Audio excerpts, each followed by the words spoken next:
은퇴식은 생각보다 화려했습니다. 회사 동료들이 준비한 꽃다발, 박수, 그리고 환송사까지. 저는 환한 미소로 마지막 출근길을 걸었습니다. 이제부터는 가족과 더 많은 시간을 보내리라.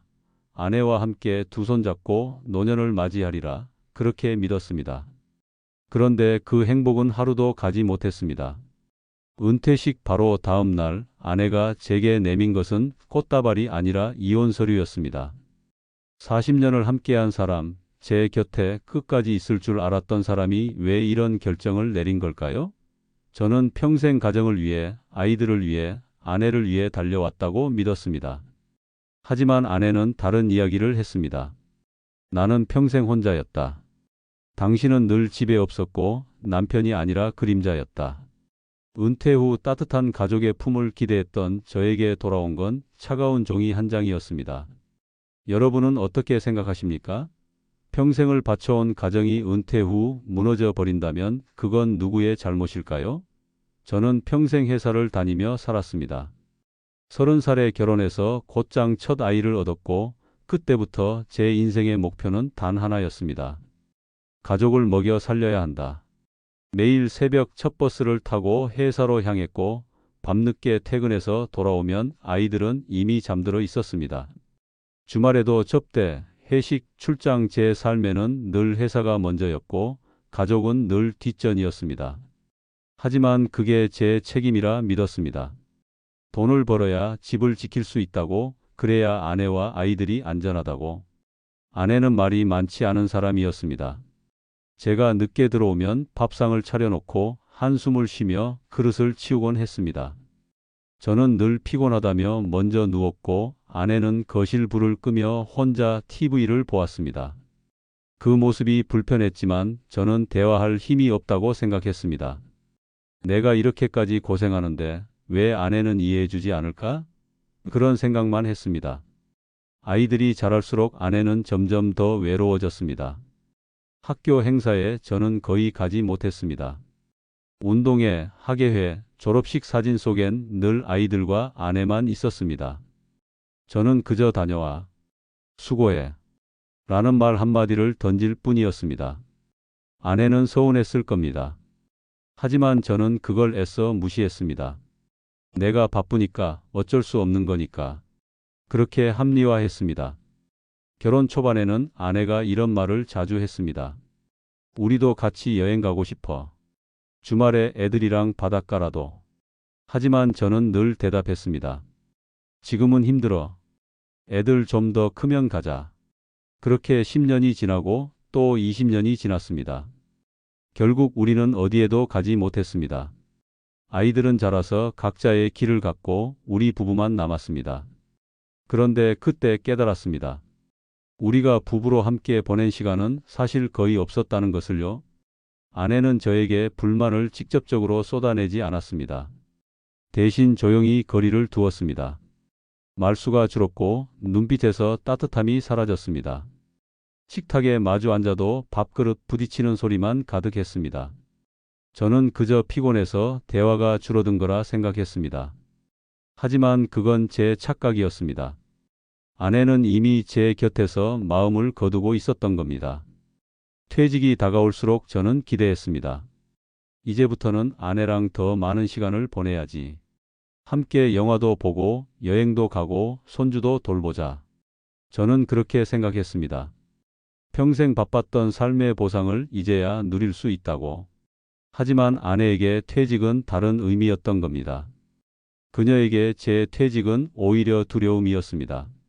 40년 동안 거의 부재했던 남편이 이제 하루 종일 집에 함께 있는다는 사실. 이미 정이 식은 남자가 갑자기 옆에 붙어 있는 삶을 상상했을 때 아내는 행복이 아니라 답답함을 느꼈던 겁니다. 저는 그 사실을 전혀 몰랐습니다. 퇴직식 날 저는 세상에서 가장 기뻤습니다. 이제야 가정으로 돌아간다고 믿었으니까요. 하지만 아내의 눈엔 그것이 다시 시작되는 감옥처럼 보였던 겁니다. 퇴직식은 생각보다 성대했습니다. 회사 강당에 모인 동료들이 일제히 박수를 쳐주었고 후배들은 꽃다발을 들고 달려와 제 손에 안겨주었습니다. 선배님, 정말 고생 많으셨습니다. 앞으로는 편히 쉬세요. 카메라 플래시가 터지고 사람들은 제 어깨를 두드렸습니다. 순간 저는 세상에서 가장 큰 성공을 거둔 사람처럼 느껴졌습니다. 40년을 바친 끝에 얻은 박수와 존경, 이제는 모든 것을 내려놓고 가족과 함께할 시간만 남았다고 믿었습니다. 행사가 끝난 뒤 저는 회사에서 받은 기념패와 꽃다발을 들고 집으로 돌아왔습니다. 버스 안창가에 앉아 스스로에게 속삭였습니다. 이제 진짜 인생이 시작이야. 아내랑 같이 시장도 가고 손주들 보면 놀아주고 주말마다 여행 다니고 제 마음은 설렘으로 가득했습니다. 현관문을 열자 아내가 거실에 앉아 있었습니다. 얼굴에는 미소가 없었지만 저는 피곤해서 그런가 보다 생각했습니다. 여보, 나왔어. 드디어 퇴직했어. 이제 우리 마음껏 여행도 다니고. 저는 꽃다발을 내밀며 말을 이어갔습니다. 그런데 아내는 꽃다발을 받지 않았습니다. 대신 서랍에서 두꺼운 봉투 하나를 꺼내 제 앞에 놓았습니다. 이게 뭐야? 이혼 서류야. 순간 시간이 멈춘 듯 했습니다. 제 귀가 잘못 들린 줄 알았습니다. 뭐라고? 지금 뭐라고 했어?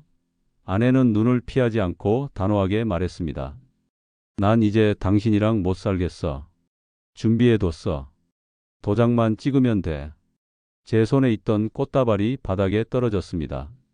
온몸에 힘이 빠져나가면서 숨이 막혔습니다. 여보, 이게 무슨 소리야? 우리가 평생을 함께 살았는데 이제 은퇴했으니. 같이 제 목소리는 떨렸습니다. 하지만 아내는 냉정했습니다. 당신은 평생 집에 없었어. 난 늘 혼자였어. 결혼했지만 혼자 사는 거나 다름없었지. 이제 와서 같이 지내자고? 난 더는 못 참아. 저는 어이가 없었습니다. 그게 무슨 말이야? 나는 다 가족을 위해서, 가족을 위해서. 당신은 늘 그렇게 말했지. 하지만 난 남편 없는 아내였고 아이들은 아버지 없는 자식이었어. 이제 와서 무슨 소용이야? 그 말은 제 가슴을 깊이 찔렀습니다. 저는 수십 년 동안 희생이라 믿고 살았는데 아내의 눈에는 부재와 무심함만 남아 있었습니다.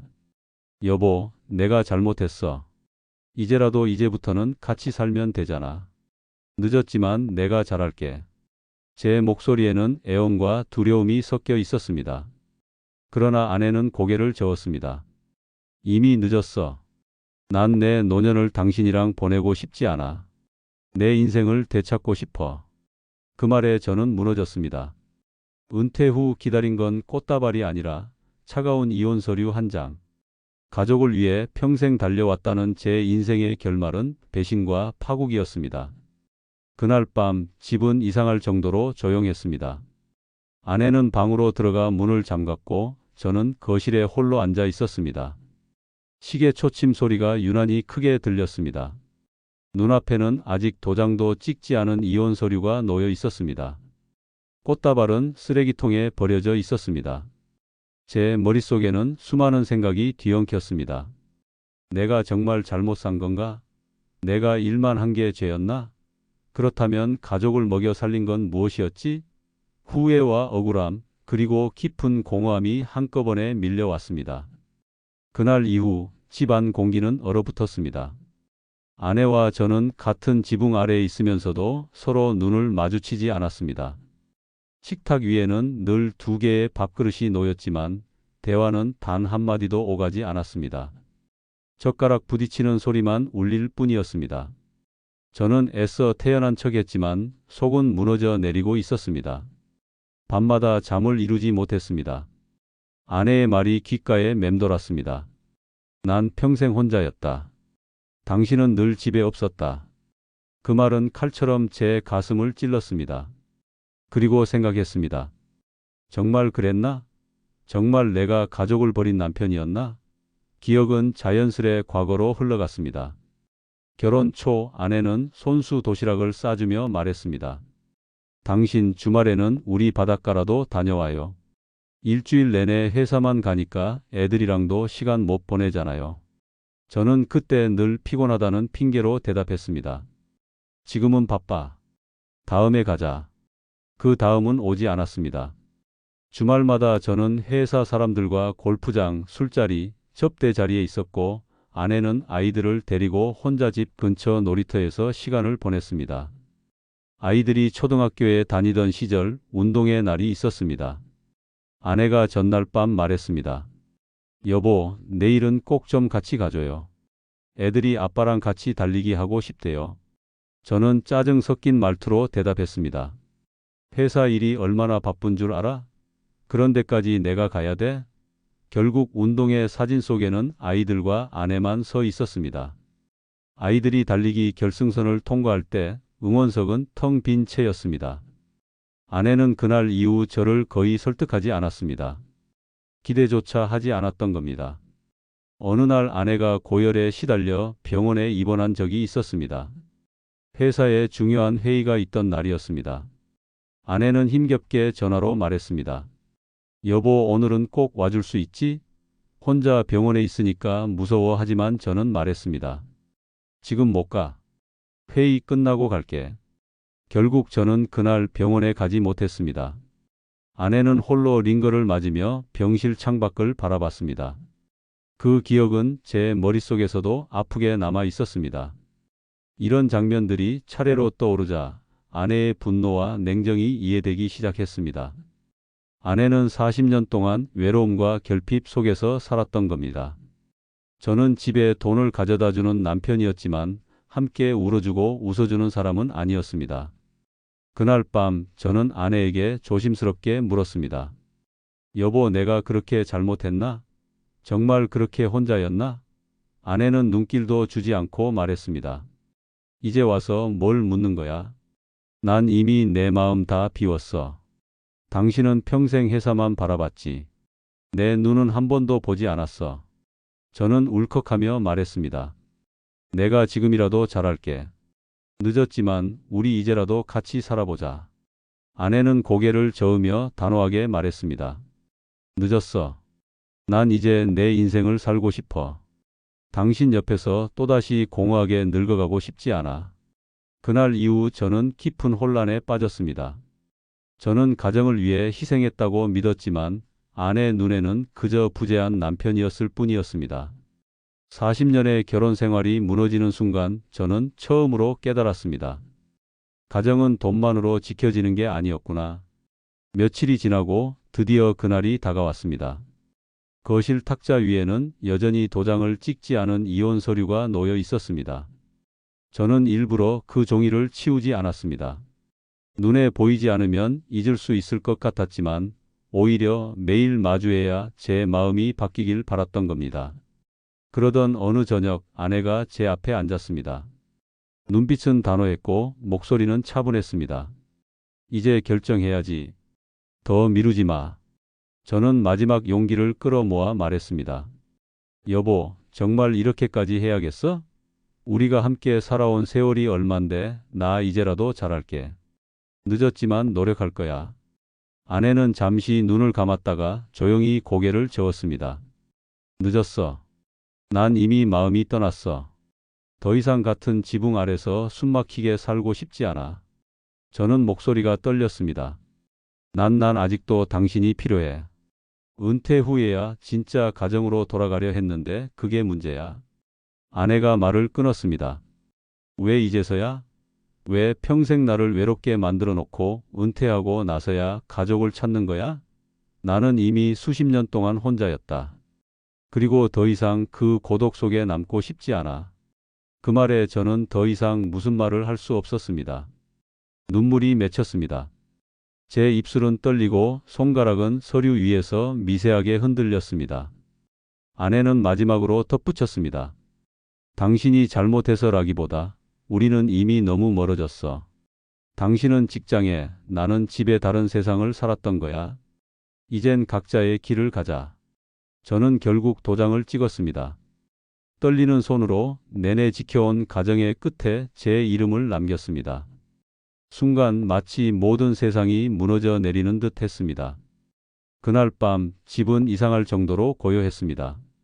아내는 방을 옮겨나가 앉아 있었고 저는 혼자 거실 소파에 앉아 있었습니다. 불 꺼진 집안, 시계 초침만 또각또각 울리고 있었습니다. 한때는 웃음과 대화가 가득했던 집이었는데 이제는 낯선 빈집 같았습니다. 창밖을 보니 퇴직식 때 받은 꽃다발이 여전히 베란다에 놓여 있었습니다. 이미 시들어 잎은 떨어지고 꽃은 갈라져 있었습니다. 그 모습이 꼭 제 인생 같았습니다. 화려했던 순간은 잠시, 결국 남은 건 시든 흔적뿐. 저는 속으로 중얼거렸습니다. 평생 가족을 위해 살았다고 믿었는데 결국 가족을 잃고 말았구나. 내 인생은 도대체 뭐였던 걸까? 눈물이 저도 모르게 흘러내렸습니다. 그 눈물은 억울함이었고 후회였고 동시에 공허함이었습니다. 그리고 그제야 깨달았습니다. 진짜 문제는 너무 늦게 돌아왔다는 것이었습니다. 이혼 도장을 찍은 뒤 제 인생은 완전히 달라졌습니다. 아내는 집을 떠났고 아이들에게도 사실을 알렸습니다. 아이들은 놀라워했지만 한편으로는 담담했습니다. 아마도 이미 오래전부터 우리 부부 사이가 멀어진 걸 느끼고 있었던 모양입니다. 아버지, 이제라도 편히 사세요. 어머니도 아버지도 각자 행복을 찾을 거예요. 아들의 말은 위로 같았지만 제 가슴에는 공허함만 남았습니다. 은퇴 후의 삶은 제가 상상했던 것과 전혀 달랐습니다. 아침에 일어나도 함께 밥을 먹을 아내가 없었고 저녁에 대화를 나눌 상대도 없었습니다. 텅 빈 집에 혼자 앉아 있으면 시계 초침 소리만 크게 울렸습니다. 그때마다 저는 아내의 말이 떠올랐습니다. 난 평생 혼자였다. 이제 그 말에 무게가 실감났습니다. 저 역시 혼자가 되었으니까요. 며칠은 술에 의지하며 보냈습니다. 하지만 이대로 살다가는 제 인생이 더 초라해질 것 같았습니다. 그래서 용기를 내어 집 밖으로 나갔습니다. 동네 경로당에 가보기도 하고 도서관에서 책을 읽기도 했습니다. 처음엔 어색했지만 점점 저 같은 사람들을 만날 수 있었습니다. 은퇴 후 혼자가 된 이들, 배우자를 잃은 이들, 각자의 상처를 가진 사람들이었습니다. 우리는 함께 장기를 두고 밥을 나누고 서로의 이야기를 들어주었습니다. 저는 깨달았습니다. 가정에서는 실패했지만 아직 제 인생이 끝난 건 아니라는 것을요. 아내와는 헤어졌지만 저는 여전히 사람들과 어울릴 수 있었고 새로운 관계를 만들 수 있었습니다. 외로움은 완전히 사라지지 않았지만 최소한 더 이상 절망 속에만 머무르지 않았습니다. 어느 날 우연히 거울을 보았습니다. 제 얼굴은 주름지고 눈가에는 슬픔이 묻어 있었지만 동시에 새로운 결심이 담겨 있었습니다. 저는 제게 말했습니다. 이제라도 내 삶을 살아야 한다. 남은 시간을 후회만으로 채우지 말자. 저는 결국 은퇴 후 이혼을 했습니다.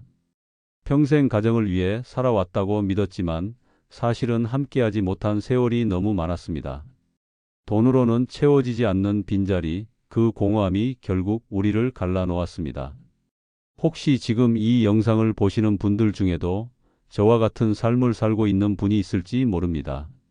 직장에서, 가정에서 오직 책임과 희생만 생각하며 살아가는 분들. 하지만 언젠가 시간이 지나면 함께하지 못한 그 순간들이 가장 큰 후회로 남을 수 있습니다. 저는 너무 늦게 깨달았습니다. 하지만 여러분은 아직 늦지 않았습니다. 사랑하는 사람과 시간을 나누세요. 대화하고 웃고 함께 걸으세요. 은퇴 후의 삶은 혼자가 아니라 곁에 있는 사람과 함께할 때 비로소 의미가 있습니다. 저는 이혼으로 가족을 잃었지만 이 이야기를 통해 누군가가 같은 후회를 하지 않길 바랍니다. 가정은 돈이 아니라 함께하는 시간으로 지켜진다. 이것이 제가 65세에 이혼하고 나서야 깨달은 진실입니다.